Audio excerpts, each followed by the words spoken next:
están? Bienvenidas, bienvenidos a CNN Prime. Hoy vamos a conversar con el senador de Demócratas, Matías Walker. ¿Qué pasó con el veto? ¿Qué pasa? ¿Está muerta o no la reforma previsional? ¿Cómo toma él también lo ocurrido con el ahora expresidente de la UDI, pero también senador Javier Macaya? Eso y mucho más hoy día, por supuesto, lo vamos a preguntar en CNN Prime. Vamos de inmediato con esos titulares. El cuerpo del conscripto Franco Vargas, quien murió tras una marcha en Putre, fue exhumado para realizar una segunda autopsia que va a buscar esclarecer las causas del fallecimiento. Ese examen se va a efectuar, y esto es clave, bajo el protocolo de Minnesota, que busca, entre otras cosas, si hubo, por ejemplo, tortura o no, o trato inhumano y degradante. Bueno, Romy Vargas, la madre del joven, señala que espera que se sepa toda la verdad. Siguen críticas en contra del veto presidencial para las elecciones de octubre. El punto de mayor conflicto es la multa para quienes no sufraguen, la que se rebajó a 33.000 pesos. Para la oposición, la cifra es una trampa para dejar el voto lo más cercano a voluntario. Desde el gobierno respondió la ministra del Interior afirmando que, comillas, se nota que no tienen problemas de bolsillo.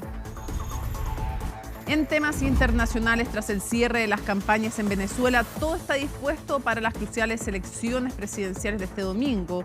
Todo en medio de las dudas sobre si el chavismo va a reconocer una eventual derrota frente a la oposición liderada por Edmundo González. Y en el deporte, el Team Chile debutó en los Juegos Olímpicos de París 2024. Andrés Gallardo clasificó en el tiro con arco, quedando en el puesto 57 de 64 competidores. En instantes vamos a tener un completo informe de nuestros enviados especiales con la previa de la esperada ceremonia inaugural. Todo esto y mucho más, aquí comienza CNN Prime.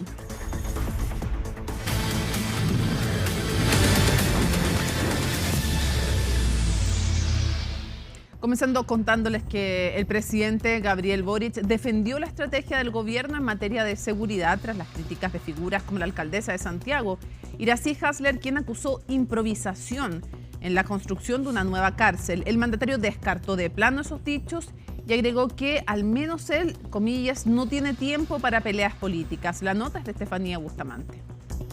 Buenos días.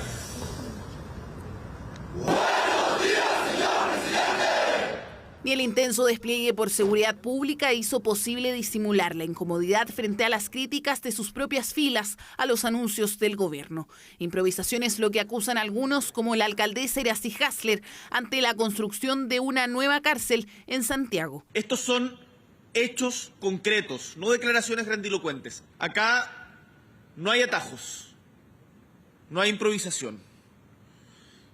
Y tampoco, al menos yo, tengo tiempo para peleas políticas en materia de seguridad porque no nos conducen a nada. Pero la jefa comunal reunió apoyos transversales e incluso unió al Consejo Municipal. Desde allí se instruyó de forma unánime estudiar una salida que detenga el levantamiento del recinto en las cercanías de Avenida Rondizoni. La tarea de La Moneda fue frenar esa estrategia. Esto no se ha improvisado, se lleva estudiando muchos meses. El proyecto está muy avanzado en su desarrollo, no hay que alarmarse porque hay oposición, siempre hay oposición, incluso cuando las cárceles se construyen en medio de la nada, hay oposición. La política de Estado no puede ser reemplazada por una permanente disputa. Los alcaldes o alcaldesas gobiernan una comuna y es natural que quieran proteger lo que consideran son los intereses de los ciudadanos de su comuna.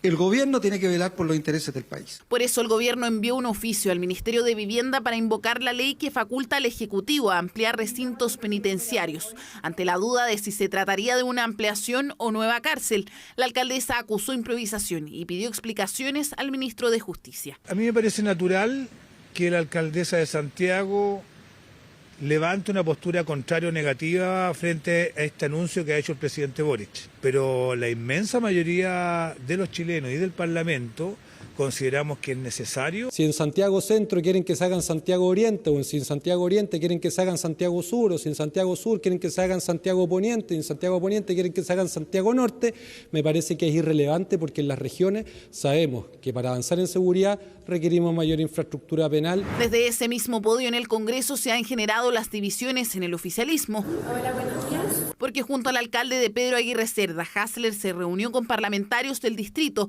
para abordar la futura cárcel. Al día siguiente continuó su agenda con las direcciones municipales por el mismo tema. Está representando la opinión de una comunidad, digamos. Ella es alcaldesa no del Partido Comunista, sino de la Comuna de Santiago. Y no conozco que haya una corriente de opinión en Santiago que esté juntando firmas para pedir que por favor dejen la cárcel en Santiago. Son palos porque boga o palos porque no boga. Nosotros vamos a insistir en lo que ha dicho el presidente y que ha sido muy claro y enfático. La propuesta de nueva cárcel no ha sido improvisada, ha sido trabajada desde hace al menos un año por parte de nuestras autoridades y particularmente el Ministerio de Justicia. Una conversación que ante la urgencia debió acelerarse para llegar a la modalidad actual, emplazar este nuevo módulo de alta seguridad donde ya hay cárceles y donde sea accesible para los traslados al centro de justicia, el que está a solo cuadras. Está en un barrio que es un barrio judicial, ya lo han dicho, ya ese barrio ya fue afectado con la presión que significa tener un centro penitenciario. Bueno, yo creo que la discusión tiene de política, pero también tiene otros elementos. Cualquier alcalde en cualquier comuna de Chile se va a oponer que construir una cárcel, sobre todo más cercano a una elección. Pero las cárceles tienen que construirse igual. Y ahí el presidente de la República y el ministro de Justicia tienen que poner el cascabel al gato, demostrar la autoridad política que tienen. Autoridad que ejerció el gobierno y que no dará su brazo a torcer para ampliar la cárcel en Santiago, bajo la ley aprobada de manera transversal el año pasado, además de otros 3 recintos penitenciarios que se construirán eventualmente en el país. A poco más de 24 horas de la presentación del veto presidencial al proyecto de elección en 2 días, nuevamente se instaló la polémica, esta vez debido a la multa que ingresó el gobierno de 33.000 pesos a quienes no voten en los comicios de octubre. Al respecto, desde la oposición insisten en que es un monto bajo y que eso podría incentivar que las personas no participen. Joaquín Castro nos cuenta más. El veto del gobierno al proyecto de elección en 2 días sigue sin convencer, sobre todo a la oposición. El punto de la discordia es el monto de la multa para aquellos que no sufragien en octubre próximo, 0,5 UTM, es decir, casi 33.000 pesos. Una cifra que incluso habría llevado a un fuerte encontrón entre el diputado RN Andrés Longton y el ministro Álvaro Elizalde, con amenaza de acusación constitucional incluida. Fui muy duro con el ministro y le dije que lo iba a acusar constitucionalmente, lo reconozco. No fue en la comisión, fue una conversación en privado en un espacio que es relativamente público, que es la comisión, pero sí fui muy duro con el ministro. Es que las 0,5 UTM distan mucho de los casi 200.000 pesos con los que se podía multar como máximo en las elecciones anteriores. Yo creo que debieron mantenerse los montos. Una multa debe ser una multa cuando en realidad cueste pagarla, y en ese escenario entonces vayan a votar, pues. Y la multa era fuerte, ¿no?, cuando la elección era obligatoria. Hoy día yo no le encuentro sentido haberla bajado. Me llama la atención que con este veto, si es que se aprueba, vayamos a vivir en un país donde es más grave estacionarte mal en una calle que no participar de los procesos de construcción de nuestra democracia. Desde el gobierno, en tanto, se abrieron a volver a abordar el tema después de las elecciones, desechando al mismo tiempo la idea de la oposición de que el voto quedaría lo más cercano a lo voluntario. Bueno, se nota que no tienen problema de bolsillo las personas que dicen eso. La multa nunca se ha cobrado multas mayores a esto. Siempre ha sido, empezaba a ir hasta 3 UTM, pero en la práctica siempre se ha cobrado esta multa. Posición que es respaldada desde el oficialismo, en donde apuntan a que con el veto se restituye la multa a todos los electores. Y este monto no afecta tanto al bolsillo de los chilenos. Hoy día el gobierno aplica una multa que me parece adecuada. Hoy día por ilícitos y por otras infracciones graves se le aplica una multa muy baja, y creo que en este caso en particular una multa de 30.000 pesos para las personas que no van a votar corresponde. Por eso que me parece que el gobierno haya acogido nuestra preocupación en torno al monto de la multa, que antes llegaba a 200.000 pesos y que ahora no superará los 33.000, nos parece que es correcto. Estas discrepancias que están entre los parlamentarios también se han trasladado a la ciudadanía, quienes tienen diferentes valoraciones acerca de los efectos que provocaría una rebaja de la multa por no sufragar. Yo siento que se debería pensar mejor y que se puede encontrar una solución, pero que multar no creo que sea una buena medida. Yo creo que sí se deberían ser más altas las multas o más drásticas, porque si no vamos a votar, alegamos. Bueno, a mí me parece que el hecho de que bajen el monto, finalmente a los que más les cuesta pagar a la gente que tiene menos recursos, y más que incentivar multando a la gente, debería incentivarse el hecho de participar con una buena política finalmente. En este sentido, hay expertos que señalan que en las futuras legislaciones en torno a la materia del voto obligatorio se debe poner énfasis en otros aspectos, más allá de la cantidad de dinero que se cobre en las multas por no votar. Lo más importante acá es que la multa se cobre. Y se cobre, ojalá no en 2 años más, sino que ojalá se cobre en un plazo de no más allá de 1 año. Es importante el monto, pero más importante es que este se ejecute. El veto comenzará a verse el martes en la Comisión de Gobierno Interior del Senado y el miércoles en la Comisión de Hacienda, para luego ser revisado en sala, donde los parlamentarios podrán aprobar o rechazar las 7 observaciones del presidente de la República. Vamos a conversar de inmediato con el senador de Demócratas, Matías Walker. Muchísimas gracias por acompañarnos, senador. Muchas gracias a usted, Mónica. Buenas noches. Buenas noches. Primero quisiera preguntarle por el tema del voto introducido finalmente por la moneda y respecto del voto, de la elección y sobre todo respecto de cómo quedó ese veto y si le parece que con 33.000 pesos realmente es un buen monto de multa. Algunos dicen que decir que es bajo es no entender las necesidades de los chilenos, otros dicen que en la práctica lo que hizo el gobierno es dejar voluntario el voto. A nosotros, Mónica, lo que defendimos fue un principio, no el monto de una multa. Y ese principio es que el voto debe ser obligatorio y que para eso tiene que haber una sanción.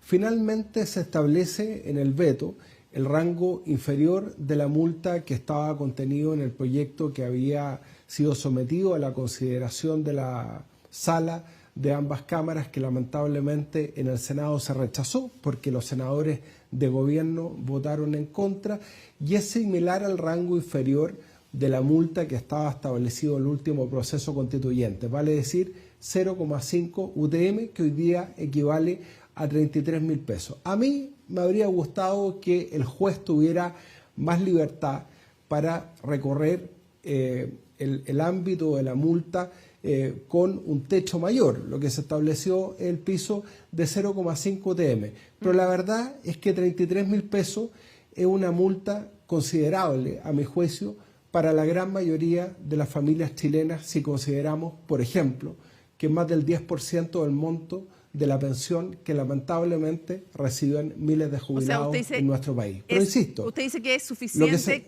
usted dice que es suficiente entonces como para hacer una multa que disuada de no ir a votar al menos a gran parte de la población. Yo creo que sí, que es suficientemente disuasiva, que reafirma el carácter obligatorio del voto sin distinción entre chilenos y extranjeros, tal como lo habíamos exigido públicamente. ¿Usted cree honestamente que en todas estas dudas del oficialismo, de qué tipo de veto poner, si es que debía ser obligatorio el voto para todos o solo para los chilenos, pesó una consideración de carácter electoral? ¿Cuál es que según las encuestas los extranjeros estarían más inclinados a votar por la derecha o la centroderecha? ¿Honestamente cree que hubo ese cálculo político? Bueno, yo creo que a alguien se le ocurrió la mala idea a última hora, cuando el proyecto incluso ya se había votado en la comisión mixta, de establecer esta distinción que nunca estuvo en el debate. Pero ¿qué es lo importante? Que nosotros fuimos categóricos en decir que aquello era inconstitucional porque transgredía la norma del artículo 15 de la Constitución, que establece que el voto es obligatorio para todos quienes tienen un domicilio electoral en Chile. Y ese principio prevaleció. Por eso, Mónica, si me permite un minuto para argumentar, yo en esto quiero hacer un llamado a distinguir entre lo principal y lo accesorio. Lo principal es que vamos a tener voto obligatorio, con multa, para todos, para chilenos y extranjeros, como lo habíamos exigido públicamente. Lo accesorio es el monto de la multa. Yo le quiero agregar un antecedente sobre el monto de la multa. Hoy día conversaba con la presidenta de la Asociación de Jueces de Policía Local Y él me decía que por lo general el monto de la multa en el último proceso electoral fue efectivamente de 0,5 UDM. Fue la multa que se aplicó en la gran mayoría 33.000 pesos. de los Pero, casos. senador, ok, entiendo ese punto, pero yo le insisto en la pregunta original. ¿Hubo cálculo electoral del gobierno en estas dudas de si poner como obligatorio el voto para todos o solo para los chilenos y no para los extranjeros, pensando en que, según las encuestas, los extranjeros estarían más inclinados a votar por la derecha o la centro-derecha? Bueno, yo lo dije públicamente. Yo creo que efectivamente hubo un cálculo cortoplacista. Se estableció esa distinción que nunca estuvo presente ni en el texto constitucional, ni en el debate de la ley, ni en esta elección de 2 días. Pero yo creo que y esa diferencia cortoplacista era por interés electoral, me imagino, ¿no? Yo creo que a alguien se le ocurrió la mala idea en La Moneda de hacer esta distinción a última hora, motivado que fue por... criticada, no solamente por la oposición, fue criticada por muchos profesores de Derecho Constitucional, como Jorge Correa Sutil. Yo escuché a muchos politólogos de centro-izquierda decir que esto no era presentable, porque efectivamente cambiar las reglas del juego antes de una elección nunca es presentable. Ya, pero bueno, en fin, no me contesta si era motivado electoralmente o no, lo llevo a otra materia. Entonces, lo quiero llevar a las municipales. ¿Están cerca o lejos de cerrar con Chile Vamos, demócratas?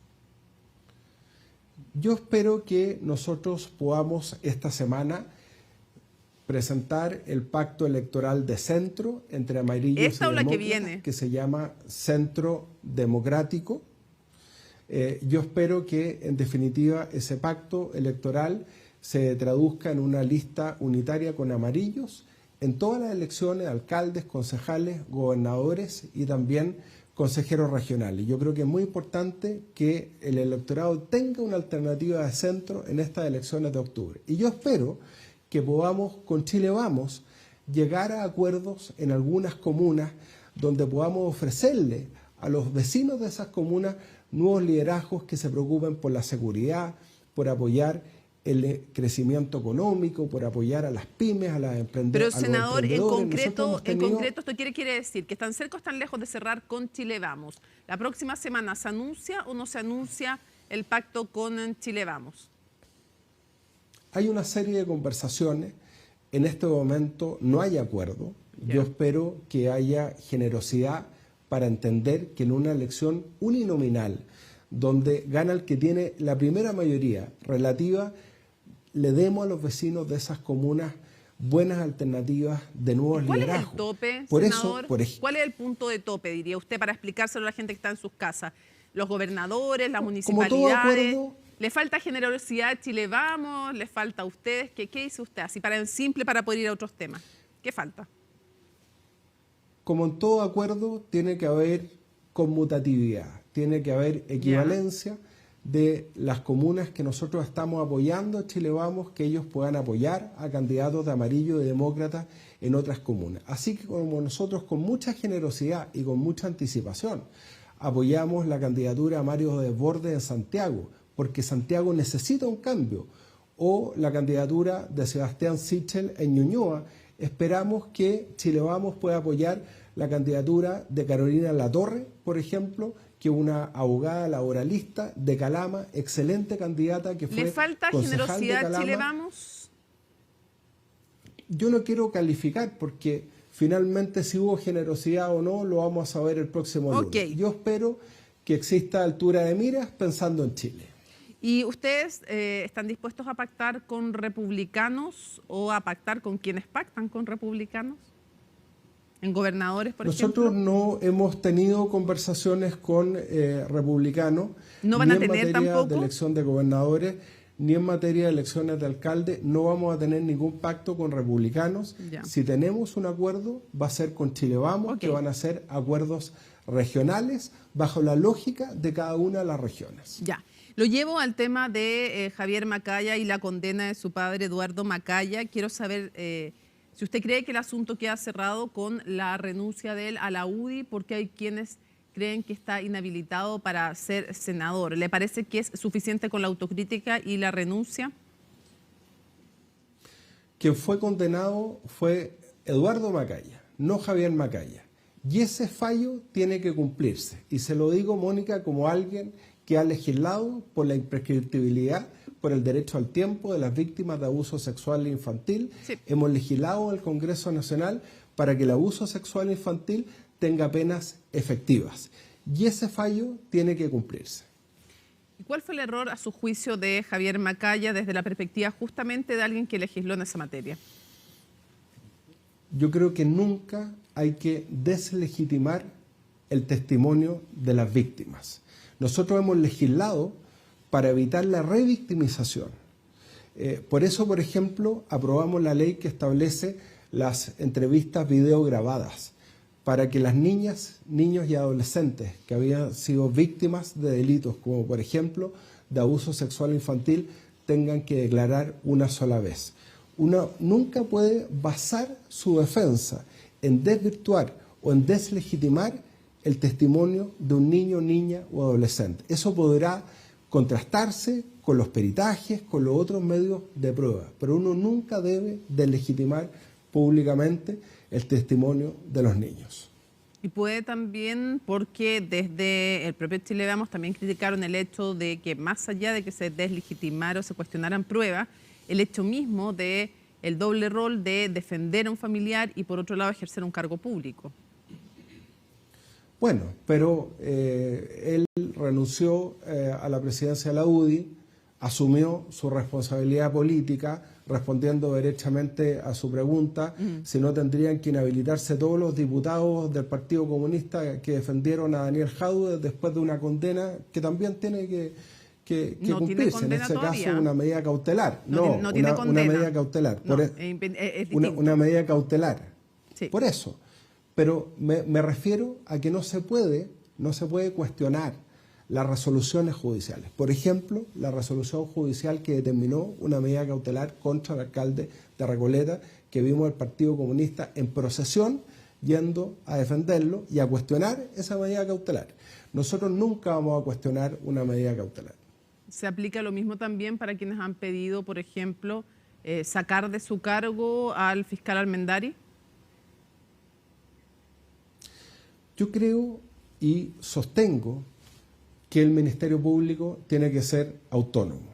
Yo creo que acá hay un fiscal nacional, estamos legislando para fortalecer el Ministerio Público, para que haya más fiscales combatiendo el crimen organizado. Claro, por eso y creo que es un error, pedir la salida al fiscal Almendari. Lo lleva a otro tema, pero está de alguna manera emparentado, que es todos los cuestionamientos que están habiendo en estos momentos a la Corte Suprema. Lo último, usted sabe bien a todo lo que ha pasado, ¿no? Lo último es que se incauta el celular del fiscal Palma y el de la pareja de la magistrada Ángela Vivanco. Eso es lo último que ha ocurrido, pero usted sabe toda la estela que hay previa con el funcionamiento de una comisión de ética en el Poder Judicial y además la apertura de una causa de oficio, más los otros procesos judiciales que ya estaban en curso. ¿Cuán crítico es el sistema, el tema, digo, de los cuestionamientos a los nombramientos en el Poder Judicial, al tráfico de influencias eventual que se produce? Y si usted comparte con Hernán Larraín, exministro de Justicia, que este sistema no da para más. Bueno, yo compartí la propuesta del ministro Hernán Larraín. Él fue parte de la comisión experta del último proceso constitucional de cambiar el sistema de nombramiento.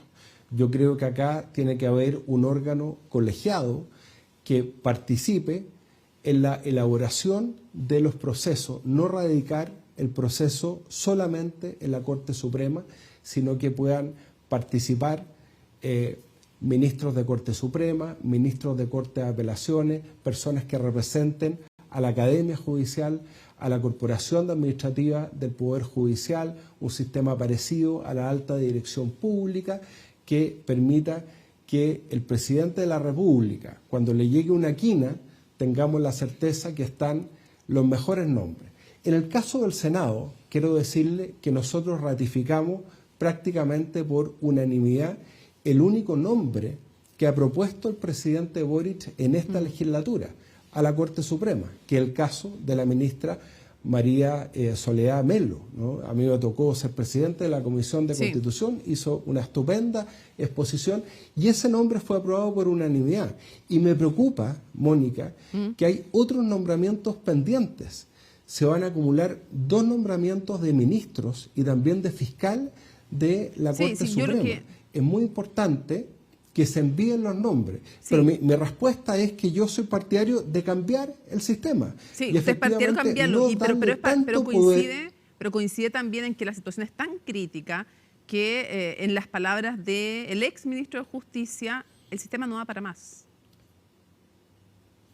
Por eso tenemos que cambiarlo. Por eso yo voté a favor una propuesta constitucional que proponía que existiera un órgano colegiado distinto a la Corte Suprema, puede estar integrado por la Corte Suprema, pero no exclusivamente, que proponga esa quina. Recordemos que de esa quina el presidente de la República elige un nombre y ese nombre es sometido a la consideración del Congreso. El Senado no ha sido obstáculo a los nombramientos en la Corte Suprema. Y el único nombre que se sometió a la consideración del Senado se aprobó por unanimidad. No sé, la crítica no es que el Senado haya sido obstáculo, sino el tráfico de influencias que se produce para lograr estar en la quina dentro del Poder Judicial y después de nuevo para conquistar votos en el Senado. Es esa la crítica, no le están criticando al Senado, oigan, no han nombrado gente, sino que es todo el proceso. Digamos.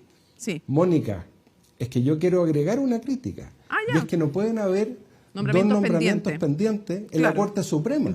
Porque necesitamos que la Corte Suprema funcione, que funcione la sala laboral, la sala constitucional, la sala penal, y falta también nombrar un fiscal de la Corte Suprema.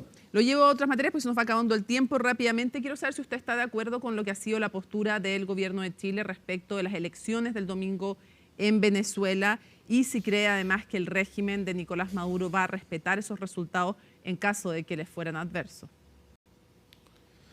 Yo creo que es muy importante la postura que ha asumido el presidente Boric, también el presidente Lula de Brasil, que desde la izquierda le exigen a Nicolás Maduro, al dictador Maduro, aceptar los resultados. A mí no me cabe duda que el domingo vamos a tener un tremendo triunfo de la oposición en Venezuela para recuperar la libertad. En Chile, el año 88, demostramos que es posible, con el voto, sacar a un dictador, como fue el caso de Pinochet. Y yo estoy seguro que millones de venezolanos van a concurrir a las urnas este domingo para darle un tremendo triunfo a Edmundo González y a María Corina Machado y, en definitiva, no darle ninguna opción al dictador Maduro de desconocer esos resultados. Me parece muy bien la postura del expresidente argentino Alberto Fernández, que en el pasado mantuvo una actitud ambigua frente a la dictadura de Maduro. Él quería ir a Venezuela como veedor, se lo negaron. Negaron la posibilidad que en una comisión de la Unión Europea actuaran como veedores.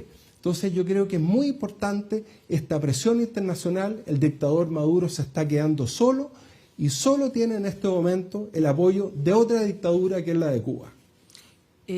Cierro preguntándole dos cosas. Lo primero es, usted se planteaba al llegar a la vicepresidencia del Senado, no exento de críticas en esta llegada, intentar generar acuerdos. Dos cosas, si no se logra un acuerdo en la reforma previsional, ¿lo va a sentir también de alguna manera como un fracaso propio? Y si comparte o no las declaraciones del diputado Cifuentes, que dijo está muerta la reforma previsional. No, yo soy más optimista que el diputado Cifuentes, así como hemos concordado un fast track legislativo con el gobierno en materia de seguridad, en materia de reactivación económica, es fundamental llegar a un acuerdo en materia de pensiones. Lamentablemente, esta semana hubo un retroceso, porque la mesa técnica había llegado a un acuerdo en una serie de materias y uno de esos acuerdos, que tiene que ver con la separación o no de la industria, ha sido desconocido por la propia ministra del Trabajo. Entonces el problema es que avanzamos un paso y retrocedemos otro. Yo creo que es muy importante confiar en esa mesa técnica. Ahí hay gente que lleva estudiando el sistema previsional desde hace años, con tremenda legitimidad técnica, académica, Paula Benavides de Espacio Público, María José Saldívar, que fue ministra del Trabajo. Pero si no hay acuerdo, senador, si no hay acuerdo antes de las elecciones municipales, ¿usted cree que va a haber después opción de sacar adelante? ¿No será que esa es la fecha límite antes de las elecciones municipales para llegar a un acuerdo en la reforma previsional? Yo creo que no hay... No, mire, yo voté a favor la reforma previsional de la presidenta Bachelet, yo voté a favor la reforma previsional del presidente Piñera, donde llegamos a un acuerdo el 3-3, así que tengo toda la legitimidad de pedirle a mis colegas que lleguemos a un acuerdo. Lo que sí le pido al gobierno es que apoye los acuerdos de la mesa técnica y no los desconozca, porque ahí vamos a tener un retroceso, ¿se fija? ¿Y qué le parece que la senadora Alejandra Sepúlveda decía hace poco con Matilde Burgos en Hoy es Noticia, aquí en CNN Chile, que ella estaría dispuesta a votar un nuevo retiro si es que no hay una reforma de pensiones? Mire, yo puse en tabla el primer y segundo retiro en la Cámara de Diputados. Cuando teníamos un bono COVID de 40.000 pesos, la gente estaba en cuarentena, no podía trabajar y no podía comer. Con la misma convicción, le digo que hoy día no hay ninguna justificación para un nuevo retiro. Aunque no haya una reforma. Aunque no haya una reforma. Pero ¿sabe qué? Yo soy optimista y estoy seguro que vamos a llegar a un acuerdo en materia de pensión. Y no quiero dejar pasar, ayer estuvo la nueva presidenta del Tribunal Constitucional con nosotros en CNN Chile. Varias de sus declaraciones han generado reacciones y una de ellas también en el Congreso, cuando ella dice como abogada laboralista, ella le parece que es una buena política pública la negociación ramal. Algunos han manifestado su acuerdo, otros su desacuerdo y otros han dicho que no correspondía que ella se pronunciara. No, yo creo que la presidenta del Tribunal Constitucional tiene todo el derecho de opinar en base a su expertise, los principios constitucionales. Yo no tengo un problema ex ante frente a la negociación colectiva ramal. Lo que hay que ver es si este es el momento, con la situación económica que tenemos, con el estancamiento de la inversión, de establecer ahora una negociación ramal. Yo creo que hay otros temas que son prioritarios en materia laboral. Ahora entra en aplicación la ley Karim, que aprobamos en el Congreso, iniciativa de la diputada Erika Olivera. Tenemos que concentrarnos en su plena aplicación, llegar a un acuerdo en materia de pensiones y, en definitiva, que Chile recupere la inversión y el empleo, que es lo que la gente nos está pidiendo en la calle. Senador Matías Walker, muchísimas gracias por esta agenda abierta con CNN Prime. Muchas gracias, Mónica. Buenas noches. En el cementerio Canán se realizó hoy jueves la exhumación del conscripto Franco Vargas, fallecido el pasado 27 de abril en una instrucción militar en Putre. El proceso se realizó bajo el protocolo de Minnesota, el cual se aplica para indagar muertes potencialmente ilícitas ocurridas bajo la tutela del Estado. Veamos los detalles en el informe de Valentina Nieto.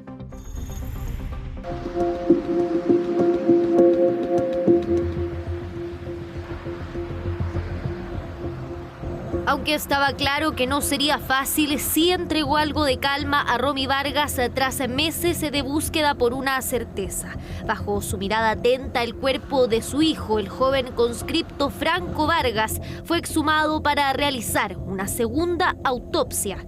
Con esta diligencia que fue tan dolorosa, que se llegue a la verdad solamente. Nada más, que se puedan hacer los estudios que no se hicieron en aquella ocasión y que ahora sí se aplique todo y que se sepa toda la verdad. Una verdad que a 3 meses de la muerte del joven soldado en la instrucción militar en Putre, su familia no ha logrado conseguir.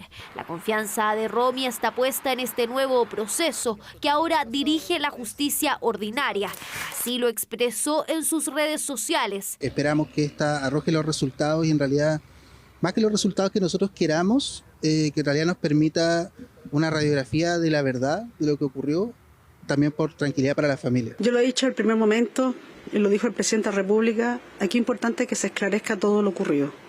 Hoy el día, la solidaridad, me imagino que es un momento muy duro para su mamá, para Romy, y la acompañamos a la distancia. Segunda autopsia que busca esclarecer si Franco falleció de muerte súbita, como señaló el Servicio Médico Legal en su primer informe, o si por el contrario hubo golpes o maltratos. Por casi 2 horas se trabajó el SML, la Fiscalía y la PDI en una diligencia que contó incluso con una arqueóloga. Por lo tanto, no se escatimaron esfuerzos en ello y se designó una gran cantidad de peritos y se abrió también a peritos externos que van a estar como observadores. Hay 4 peritos externos que van a practicar, digamos, o observar lo que se realiza. Creo que eso es la máxima transparencia que nos entrega nuestro sistema. Poder pesquisar ciertas lesiones, ciertos maltratos, ciertos hechos que podrán haber ocurrido semanas previas incluso y con harta anterioridad. Es por eso que es un examen tan acabado, porque incluso puede permitir pesquisar microfracturas, ciertos sangramientos internos. Autopsia que, a diferencia de la primera instruida por la Fiscalía Militar, sí se realizó bajo el protocolo de Minnesota, estándar internacional aplicado para indagar muertes potencialmente ilícitas ocurridas bajo la tutela del Estado. ¿Qué quiere decir esta obligación de rendición de cuentas? Que el Estado tiene que activar o hacer efectiva la debida diligencia en la investigación de estos casos, esclarecer las circunstancias de muerte y eventualmente, si procede, hacer efectivas las responsabilidades que correspondan. Y que busca además ser más transparente. Por eso no solo el proceso se registró en video, también contó con observadores independientes y un perito de la Defensoría Penal Pública, la que representa al capitán Michael Fritz, uno de los comandantes a cargo de la marcha. Para nosotros resultaba importante para efectos de poder determinar finalmente a través de la participación de peritos de la Defensoría Penal Pública la circunstancia que pueda determinar finalmente cuál es la causa de muerte del conscripto fallecido. La muerte de Franco no es lo único que busca esclarecer la Fiscalía. También lo que ocurrió con al menos 45 conscriptos que resultaron con graves afecciones respiratorias y gástricas. 2 de ellos sufrieron incluso amputaciones. Ya recibimos las fichas clínicas de todos los conscriptos en la ciudad de Arica. También todos los antecedentes médicos y clínicos del conscripto Franco Vargas y por otro lado también los antecedentes de otros 2 conscriptos que continúan internados hoy en el hospital militar. Antecedentes que serán cruciales. Al menos 300 entrevistas espera realizar el Ministerio Público de aquí a final de año, no solo a los jóvenes conscriptos y sus familias, a quienes ya han empezado a entrevistar, también a quienes podrían haber tenido responsabilidad en lo ocurrido. El examen de las fichas clínicas de los demás conscriptos, los testigos de contexto, todo finalmente van a ser diligencias que nosotros esperamos sean conducentes para que conversen entre ellas y nos digan qué fue lo que ocurrió a nivel general en esa marcha y sobre todo en el periodo de instrucción. Y una vez que tengamos absolutamente todos estos antecedentes, vamos a realizar una reconstitución de escena donde esperamos que participe la mayor cantidad de personas posibles, sobre todo en los que tienen la calidad de víctima. Investigaciones de la fatal marcha militar del pasado 27 de abril que recién inicia. El resultado de la autopsia podría tardar al menos 2 semanas. Será crucial para marcar el curso de la indagatoria, que hasta ahora se mantiene sin imputados.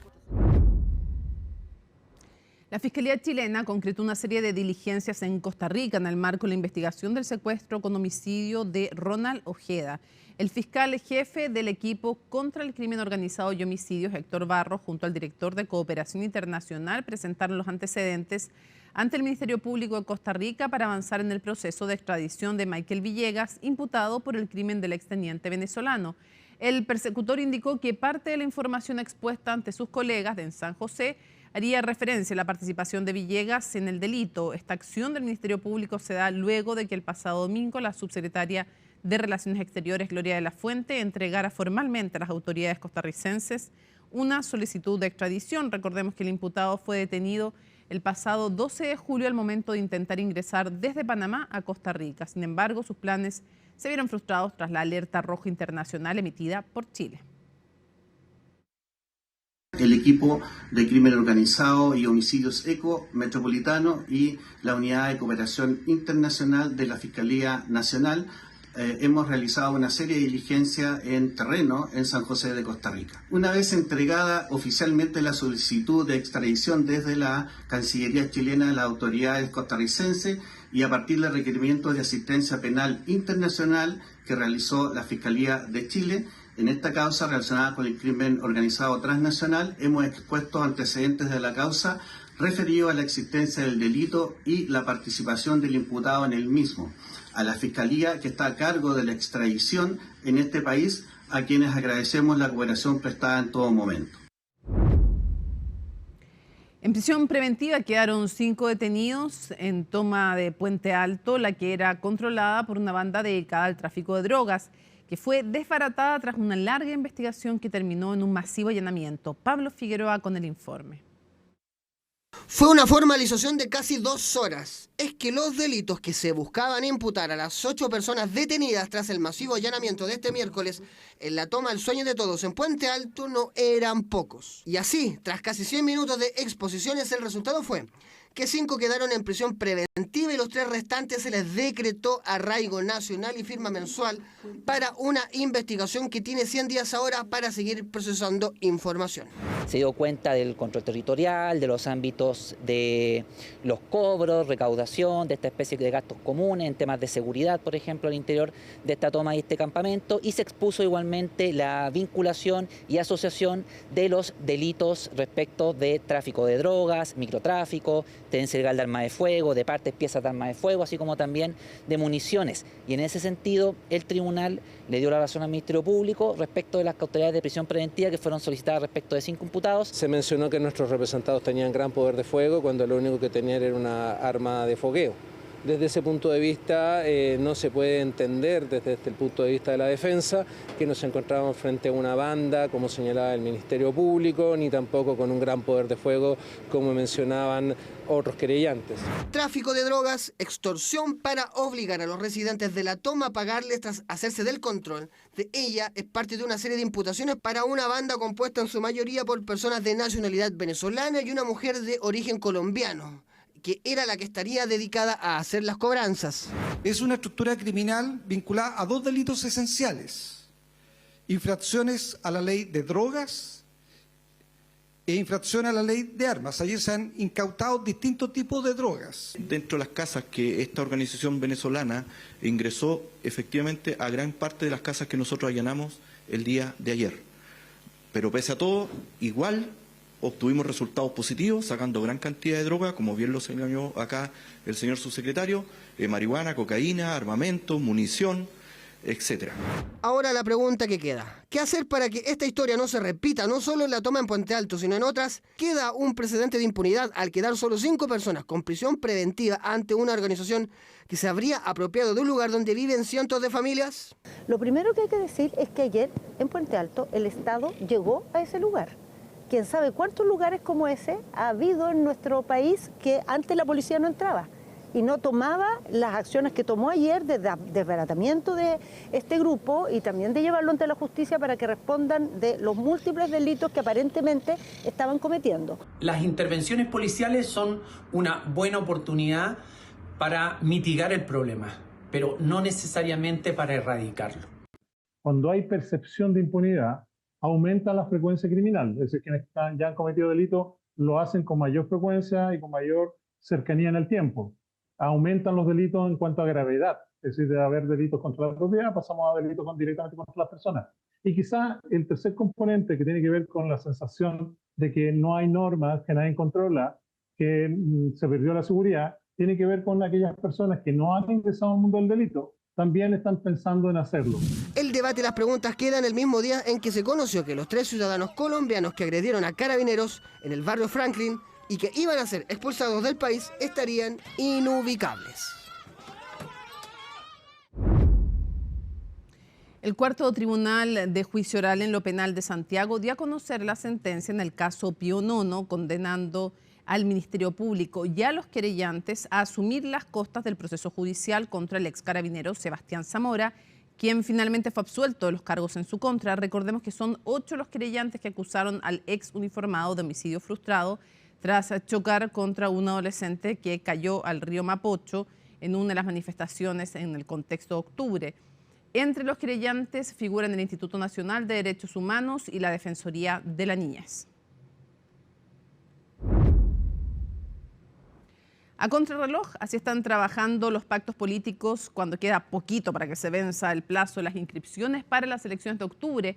En el oficialismo, el problema radica en generar una lista única de gobernadores, mientras que los partidos de oposición aún no concretan una reunión entre todos. Los detalles con Macarena Román.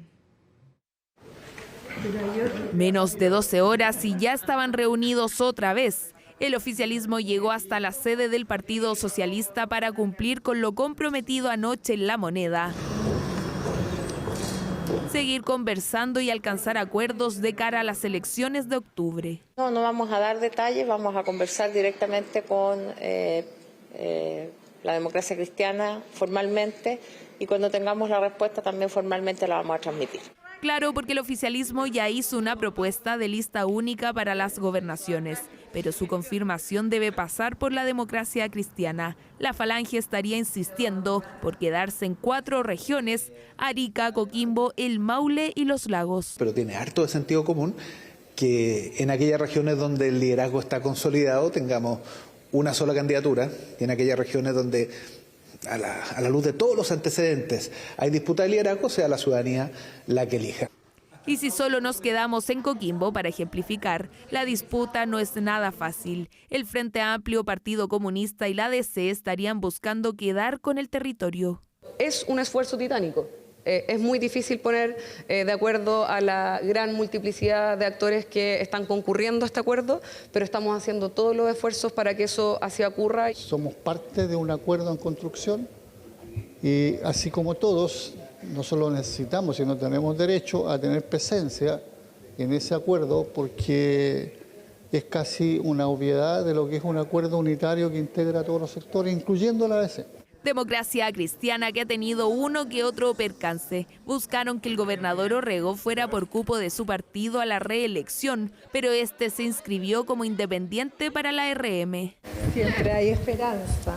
Eso mientras la Federación Regionalista Verde Social continúa esperanzada a que apoyen a su candidata para la región metropolitana. No es una buena señal que el oficialismo no tenga una candidatura oficial en la región metropolitana y se apoya a un candidato externo, independiente, que además ha hecho gestos de mucho desapego con lo que los partidos políticos representamos. Partidos políticos que en la otra vereda están más bien lejos de estos conflictos. Su mayor preocupación es que aún ni siquiera se juntan todos los líderes de la oposición para llegar a acuerdos. Todavía no hay una reunión programada, pero como digo, de que el lunes en estas etapas hay espacio todavía para juntarnos y para poder cerrar algunos acuerdos. Contra el tiempo tendrán que cerrar acuerdos, aunque ya se ven algunos gestos. En Viña del Mar, por ejemplo, Republicanos bajó su candidatura, dejando el terreno para competir a la carta de Chile Vamos, Iván Poduje. La decisión podría provocar una moneda de cambio, es decir, que en Valparaíso vaya solo una carta de la oposición, el independiente republicano Rafael González. Las negociaciones y los acuerdos los tienen que resolver los partidos políticos. Yo en lo personal voy a llegar hasta octubre para presentarle a los vecinos de Valparaíso la mejor solución para nuestra ciudad. Y si hablamos de Recoleta, Republicanos inscribió su pacto y Ruth Hurtado oficializó su candidatura por la comuna. Intento porque dimos un paso importantísimo de cara... Opción que al parecer y al contrario de otros territorios sigue generando acuerdo en la oposición. Nosotros esperamos que haya esta conversación con Republicanos, por ejemplo, sería una de las comunas en las que nos importa mucho que haya candidato de unidad. Candidatos de unidad que es probable no lleguen en materia de gobernadores. El Partido Republicano ha insistido que en esas elecciones se puede ir sin cartas únicas a raíz de la segunda vuelta. Eso a pesar de que Chile Vamos considera que con aquella decisión el triunfo podría quedar en el oficialismo. Polémica generó el permiso que le otorgó el tribunal a Karina Oliva para que viajara a Venezuela, pese a que se encuentra formalizada por presunto fraude de subvenciones en su campaña gobernadora de la región metropolitana el 2021. Francisca Carnas nos cuenta más al respecto. Te escuchamos, Francisca. ¿Qué tal, Mónica? ¿Cómo estás? Muy buenas noches. Y distintas críticas han surgido durante esta jornada de diversos sectores políticos a lo que ha sido este permiso temporal que se le ha cedido a Karina Oliva, ex integrante del partido disuelto Comunes y ex candidata a la región metropolitana, a la gobernación de la región metropolitana, tras solicitarlo a través de su defensa un permiso para viajar a Caracas, Venezuela. Ella está en estos momentos allá participando, según han dicho en distintos medios de comunicación y a través de su defensa, en lo que es un diplomado de integración económica regional para América Latina y distintos desafíos para América Latina. Se le cedió este permiso tras pagar una fianza de 700.000 pesos y es por eso que han surgido distintas críticas. Algunos dicen que todavía hay privilegios en distintas investigaciones que se están haciendo, porque hay que recordar que Karina Oliva está actualmente formalizada y siendo investigada por distintos delitos y fraude de subvenciones. Escuchemos qué han dicho algunos de los parlamentarios durante esta jornada. Hace unos días estaba la izquierda reclamando por las leyes que se hacían a la pinta de los poderosos, a la pinta de los políticos. Parece aquí que ha ocurrido algo parecido. Yo lo único que espero es que Karina Oliva vuelva a Chile y que no se quede escondida allá en Venezuela con sus amigos. Espero que vuelva a Chile, porque si no sería otro papelón más de los tribunales de justicia y del sistema judicial en general, que no se anticipan a cosas que son evidentes. Sí, francamente, a mí me resulta difícil de creer que la intención de Karina Oliva de ir a Venezuela era ir a estudiar un diplomado. Fue el Poder Judicial el que le entregó esa posibilidad, pero seguimos de privilegio en privilegio. Hay algunos que se les facilitan las cosas. Una persona humilde que ha cometido un ilícito pequeño y que termina en prisión preventiva o con algún tipo de medida cautelar, le cuesta mucho llegar a esa alternativa. Me suena mucho, por ejemplo, y se asemeja a aquel abusador sexual que por 150 millones de pesos tiene reclusión domiciliaria total. Y así otros listados de privilegios. No todos los chilenos tienen esas posibilidades. Bueno, hay que decir que Karina Oliva no está sola, no fue sola a este viaje que es con fines académicos supuestamente, sino que también está con Felipe Parada, ex integrante también del partido ya disuelto Comunes, que la acompaña en este viaje y en esta invitación que se le ha hecho desde una institución a este diplomado regional. Otras figuras políticas también, hay que decir, dando un poco de contexto de lo que va a ser este proceso de elecciones en Venezuela, van a viajar también, como por ejemplo el senador Felipe Kast, el senador Rojo Edwards, también el diputado Boris Barrera y otros parlamentarios que van a viajar a Venezuela como observadores. Pero hay que decir también que Karina Oliva va a enfrentar también y va a estar en esos momentos en Venezuela cuando sean las próximas elecciones el domingo 28 de julio. Escuchemos parte de lo que han sido otras impresiones políticas en torno a este permiso temporal que se le ha dado a Karina Oliva, que además está con arraigo nacional y está siendo formalizada. Creo que no nos dejamos de sorprendernos de las decisiones que se están adoptando en los tribunales. Recordar que el Poder Judicial es un poder autónomo, sin embargo, sí me parece de que hoy tenemos una serie de hechos, situaciones en las cuales se han adoptado medidas, se han incluso leído cargos en contra de imputados por la justicia, pero estos no han estado ni un día dentro del calabozo, como es el caso del señor Macaya, que pagando 150 millones de pesos no pasó ni una noche en el calabozo y hoy está en la tranquilidad de su hogar. Me parece que evidentemente estos antecedentes hacen que se sumen las sorpresas en torno a los fallos y las medidas con las cuales está operando la justicia. Tiene que ser consistente y tener un solo discurso. Los fallos de los tribunales de justicia se tienen que cumplir, nos gusten o no nos gusten. Si un tribunal estimó entregar ese beneficio, es que ponderó los antecedentes y lo entregó. Y nosotros no vamos a ser consistentes en esa respuesta. Los fallos de los tribunales no nos gusten o no nos gusten, los cumplimos y si un juez lo determinó, no vamos a criticar al menos al respecto de esa decisión. Claro, ahí están las distintas reacciones en torno a lo que ha sido este permiso cedido por parte de tribunales que solicitó la defensa de la ex integrante de Comunes y lo que fue también estos delitos que se están investigando en su contra para lo que fue su fallido intento de llegar a la gobernación de la región metropolitana. Así que nos quedaremos atentos. Algunos parlamentarios hoy decían ojalá que vuelva, por ejemplo, lo decían algunos diputados como el diputado Luis Sánchez del Partido Republicano, otros decían en el oficialismo que siguen existiendo los privilegios en torno a lo que son investigaciones del Ministerio Público y también posibles casos de corrupción. Así que nos quedamos atentos a esas reacciones y también a cómo se va a dar todo este proceso, por supuesto, en Venezuela, al que también van a ir representantes del Congreso Nacional. Claro que sí, te agradecemos la información. Buenas noches. El acuerdo entre el Gobierno y la Comisión de Hacienda del Senado dejaría de lado una iniciativa ya anunciada por el Ejecutivo, subir impuestos a las altas rentas. Natalia Muñoz nos explica por qué los tramos más altos del impuesto de segunda categoría seguirían tal como están ahora. Idas y vueltas ha tenido la idea de subir el impuesto a la renta. Y recaudar más de quienes más tienen, de hacer un poco más progresivo nuestro sistema tributario. Es por una mayor equidad, por una mayor cohesión social y no es en contra de nadie. Que paguen más los que ganan más. Era la idea del gobierno hace un año atrás. Hoy todo indica que esa idea se iría descartando. Lo que se ha estado trabajando en materia de impuesto a la renta, el peso que originalmente tenía todo el tema de reforma respecto de la generación de ingresos fiscales cambia mucho con este proyecto aprobado. El Ejecutivo y los senadores de la Comisión de Hacienda firmaron un protocolo de acuerdo que permitió destrabar la tramitación del proyecto de cumplimiento de las obligaciones tributarias. Contempla una mayor recaudación que no haría necesario aumentar los tributos a las rentas más altas. Tenemos una altísima elusión y evasión tributaria.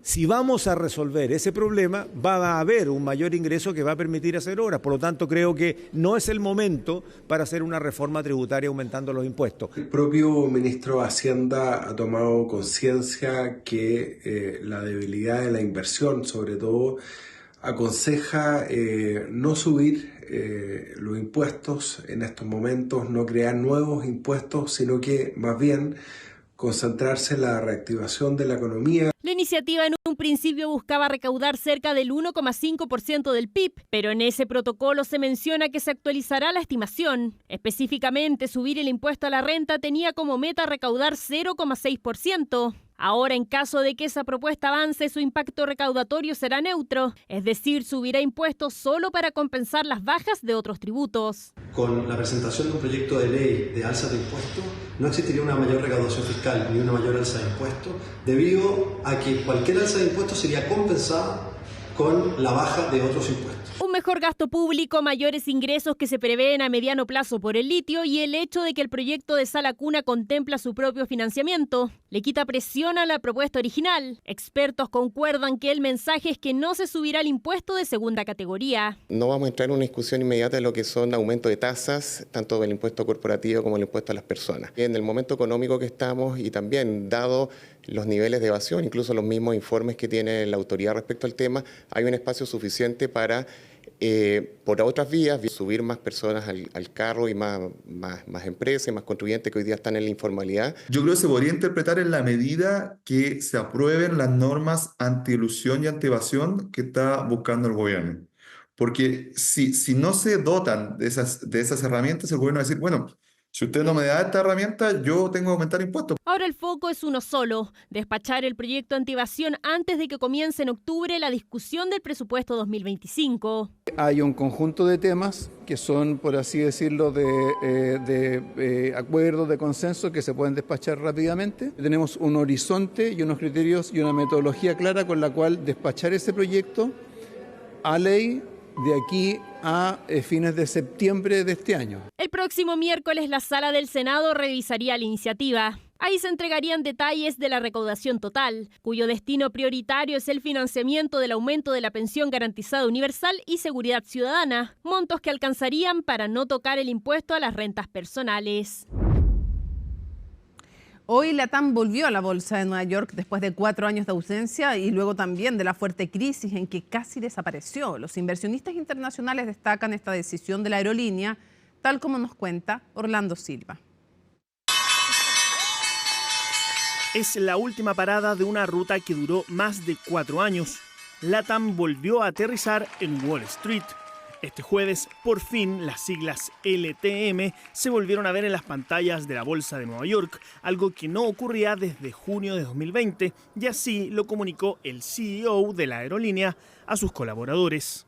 Es maravilloso estar acá, frente a los inversionistas más importantes del mundo. Este es un tremendo hito y marca para mí el final de este ciclo difícil de un poco más de 4 años que hemos tenido que vivir por la pandemia y el capítulo 11. Muchas gracias a todos por este trabajo y disfrutemos que la TAM vuelve a transarse en el mercado más importante del mundo. Fue en marzo de 2020, recién declarada la pandemia mundial, cuando la TAM inició las gestiones para, en primera instancia, recibir un salvataje estatal. Si la aerolínea ya atravesaba una compleja situación financiera, la paralización total del tráfico aéreo fue el tiro de gracia. Primero vinieron rebajas de sueldos a ejecutivos y empleados y después los despidos masivos. A todos los gobiernos donde operamos, de la misma manera que nos ha hecho las otras líneas aéreas del mundo, ayuda para poder solventar esta crisis y salir adelante. No estamos pidiendo que nos regalen nada. Nosotros estamos priorizando a las personas. Y me parece bastante voluntarista pedir algo de esa naturaleza. En mayo de ese año, la aerolínea confirmó a la CMF que se acogía al denominado capítulo 11 de la ley estadounidense para iniciar su reorganización. Un mes después, sus acciones se paralizaron en la bolsa. El ingreso de LATAM Airlines al capítulo 11 en Estados Unidos es sin duda la noticia que ha marcado la agenda económica. A nuestros empleados, mi principal preocupación es asegurarme de que ellos sigan en la compañía lo más que pueda, pero obviamente no puedo prometer nada. Es extremadamente difícil ver cómo sigue el camino hacia adelante. Camino que duró 892 días. En junio de 2022, el Tribunal de Quiebras de Nueva York aprobó el plan de reorganización, el que también fue apoyado por más del 80% de sus accionistas. En 2023, el principal hito fue el retorno de los números verdes, ya que la aerolínea cerró el año pasado con utilidades netas por $582 millones. Y ahora, en 2024, se concretó el retorno a la capital bursátil del mundo. Estamos muy contentos de volver a cotizar hoy en la Bolsa de Nueva York, el mercado de capitales más grande del mundo. Hoy volvemos a un mercado que es más profundo, más líquido, con más actores, que les permita a nuestros accionistas beneficiarse de todo ese potencial. Culmina un proceso en que funcionaron los mercados, funcionó para resolver una crisis bastante profunda en su momento, no requirió algún tipo de apoyo estatal, los contribuyentes no tuvimos que sacar a rescatar, ¿no es cierto?, a una compañía aérea diferente, incluso lo que ocurrió en Estados Unidos, y que la compañía siguió operando y ahora está llegando a un punto importante de inflexión. En concreto, LATAM listó 19 millones de ADR, es decir, paquetes de 2.000 acciones cada uno. Como cada ADR se colocó a $24, equivale a 11 pesos chilenos por cada acción. Fue esta equivalencia la que provocó efectos a nivel local. En Chile, las acciones bajaron más de 6% porque los 11 pesos que valió cada papel en la Bolsa de Nueva York es menos que los casi 13 pesos en que había cerrado este miércoles la acción en la Bolsa de Santiago. Sin embargo, tenemos que decir que esta es una caída de corto plazo porque los precios de las acciones se conforman por tres variables: fundamentales, flujos y expectativas. Los fundamentales se mantienen inalterados y solamente se está afectando los flujos, por lo tanto tiene un impacto de corto plazo, pero un beneficio de mediano y largo plazo, porque la acción, la empresa se está reincorporando en el mayor mercado financiero a nivel mundial. De hecho, según los analistas, la capitalización bursátil de LATAM todavía tiene espacio para crecer.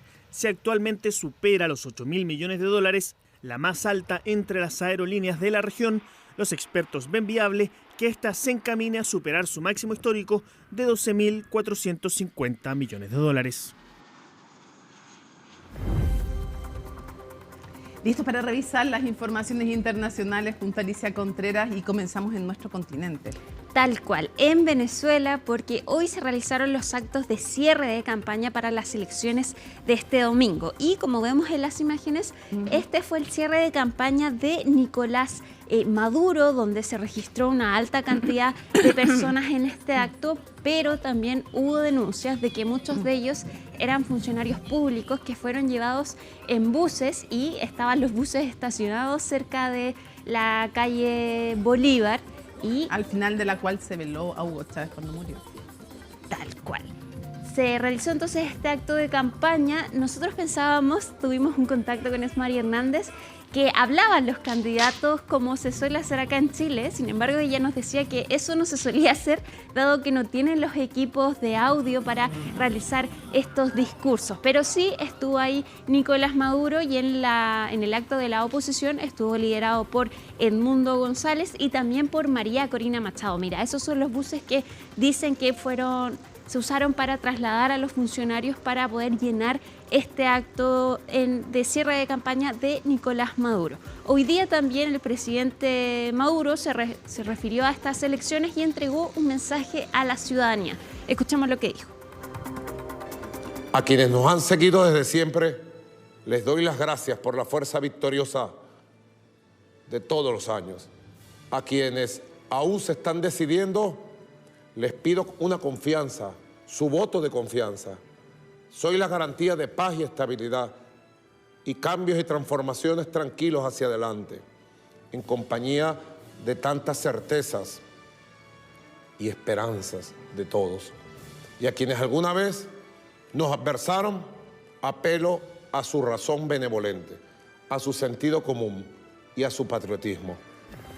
Hoy se conoció además que la delegación brasileña que iba a ir a ver las elecciones, decidió no asistir y se suma también a la decisión del expresidente de Argentina, Alberto Fernández, es quien, que él no le quedó bueno, sí, publicó una carta que dice que no va porque lo desinvitaron. Claro, entonces ya como que no te queda otra. Y hay también no pocos periodistas a los que no se les permitió también la entrada, estando ya con los permisos, y otros a los que se les negó derechamente la visa antes de intentar, que es cuando se trata de una democracia, no es el caso, es un trámite. Hacer la visa es necesario, hay que cumplir con las normas, pero te las dan. O sea, nunca te niegan en una democracia la posibilidad de entrar con una visa, menos que tengas, no sé, antecedentes penales, qué sé yo, digamos.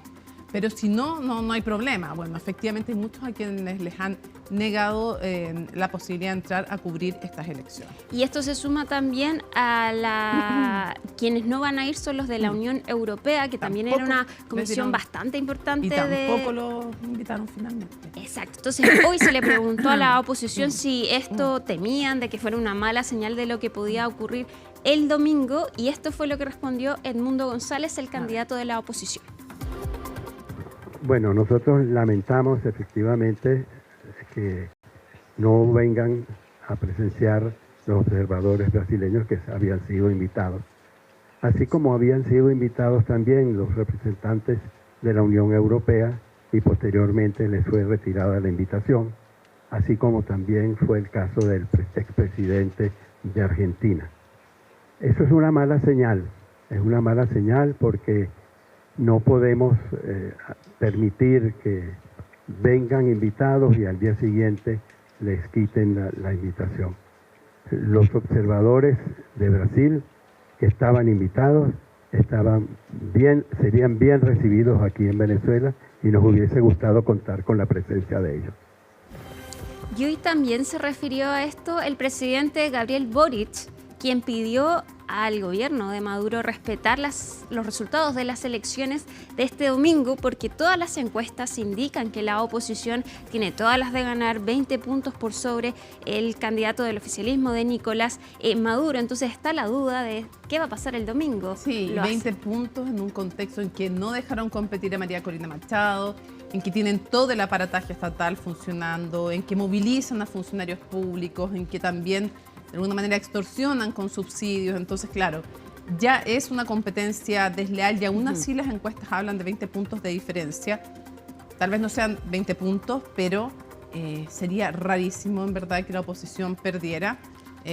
Vamos a ver qué ocurre con las elecciones y sobre todo qué ocurre en qué momento se dan a conocer los resultados. Sí, Nicolás Maduro decía que él apostaba que fuera a las 10:30, pero claro, ahora hay una normativa en Venezuela que dice que se entregan los resultados una vez que la diferencia sea irreversible. Pero hay que ver qué pasa. En el 2018 fue a las 10:30. El Consejo Nacional Electoral quien dio por ganador a Maduro, un Consejo Nacional Electoral que depende de Nicolás Maduro. Sí, vamos a ver, ojalá no sea a la chilena me refiero al 88 cuando estábamos en dictadura. Y había monitos animados, como diríamos en los más antiguos que se cae el carnet. Caricaturas, cartoon, monito animado. Sí, ya, claro. Ya no, es que como tú eres tan joven, yo dije, no sé, ahora le dirán de otra forma a los millennials, pero bueno, allá. Mónica, por favor. Daban monito animado, Sí. Tom y Jerry, mientras Sergio Fernández retrasaba los resultados o daba el 0,000% de los votos en que ganaba el sí por sobre el no. Esperemos que no sea la chilena. Revisemos lo que dijo Gabriel Boric. Ya. En víspera de esta elección tan importante, formulo un llamado al gobierno y al poder electoral venezolano a garantizar el normal desarrollo del proceso electoral, con garantías en especial para la oposición, otorgando un irrestricto respeto a los resultados que sean debidamente acreditados y sobre las opciones en juego.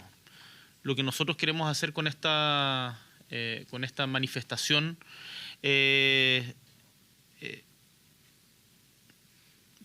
exigir desde el lugar que tenemos en el concierto internacional que se respeten las garantías electorales. Si eso no fuera así, evidentemente Venezuela quedaría en una posición totalmente desacreditada ante toda la comunidad internacional. Ya, elecciones este domingo entonces, donde por supuesto tendremos cobertura a lo largo del día de lo que pase en Venezuela. Y ahora nos vamos a Estados Unidos porque hoy día el primer ministro de Israel, Benjamín Netanyahu, finalmente se reunió con el presidente Joe Biden y después se reunió con la vicepresidenta Kamala Harris. Se reunió. Se reunió al final, sí. Fueron reuniones separadas en la Casa Blanca y después de esta reunión Kamala Harris dijo que es momento de llegar a un alto al fuego y también que para ellos la solución es la de 2 estados, que es lo que han repetido reiteradamente. Revisemos el informe que preparó José Levi. Benjamin Netanyahu se reúne con las 3 personalidades hoy en día centrales de la política estadounidense, las cuales, aunque sean distintas, comparten una petición, sino una exigencia a Netanyahu que termine cuanto antes la guerra en Gaza. O sea, que se llegue a un acuerdo que permita también la liberación de rehenes. Y todo esto se ha tratado en la reunión de Netanyahu con Joe Biden en la Casa Blanca. Es de señalar que ahora Biden, que ya no está en una campaña electoral con necesidades de conseguir un electorado, entonces es que puede centrarse más en lo que él quiere que sea su legado. Puede ser que la liberación de rehenes sea uno de esos temas, también por ejemplo la paz o la normalización entre Israel y Arabia Saudita. Vemos junto a esto que también Biden y con la presencia de Netanyahu se reunió con familiares de rehenes israelíes que tienen también nacionalidad estadounidense.